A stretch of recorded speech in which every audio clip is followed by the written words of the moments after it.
بسم الله الرحمن الرحيم.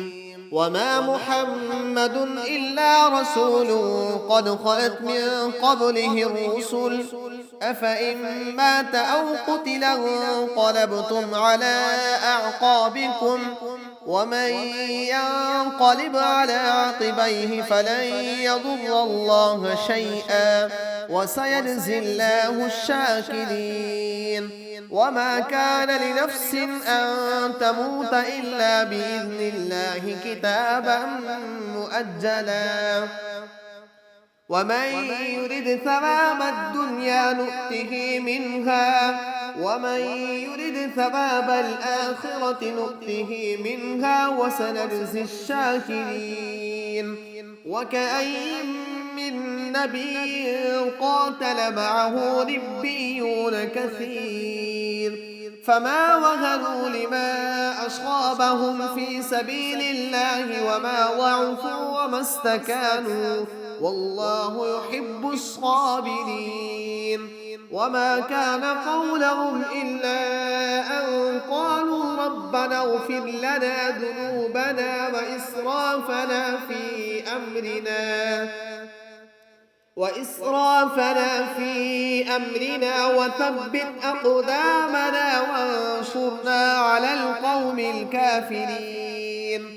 فآتاهم الله ثواب الدنيا وحسن ثواب الآخرة والله يحب المحسنين. يا أيها الذين آمنوا إن تطيعوا الذين كفروا يردوكم على أعقابكم فتنقلبوا خاسرين. بل الله مولاكم وهو خير الناصرين. سنلقي في قلوب الذين كفروا الرعب بما أشركوا بالله ما لم ينزل به سلطانا ومأواهم النار وبئس مثوى الظالمين. ولقد صدقكم الله وعده إذ تحسونهم بإذنه حتى إذا فشلتم وتنازعتم في الأمر وعصيتم من بعد ما أراكم ما تحبون منكم من يريد الدنيا ومنكم من يريد الآخرة ثم صرفكم عنهم ليبتليكم ولقد عفا عنكم والله ذو فضل على المؤمنين.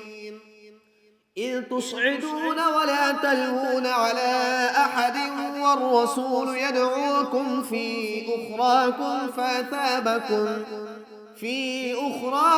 فأثابكم غما بغم لكي لا تحزنوا على ما فاتكم ولا ما أصابكم والله خبير بما تعملون.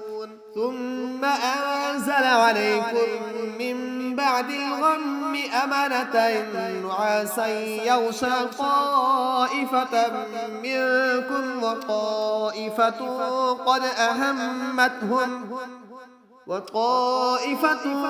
أهمتهم أنفسهم يظنون بالله غير الحق ظن الجاهلية يقولون هل لنا من الأمر من شيء قل إن الأمر كله لله يخفون في أنفسهم ما لا يبدون لك يقولون لو كان لنا من الأمر شيء ما قتلنا هاهنا قل لو كنتم في بيوتكم لبرز الذين كتب عليهم القتل إلى مضاجعهم وليبتلي الله ما في صدوركم وليمحص ما في قلوبكم والله عليم بذات الصدور.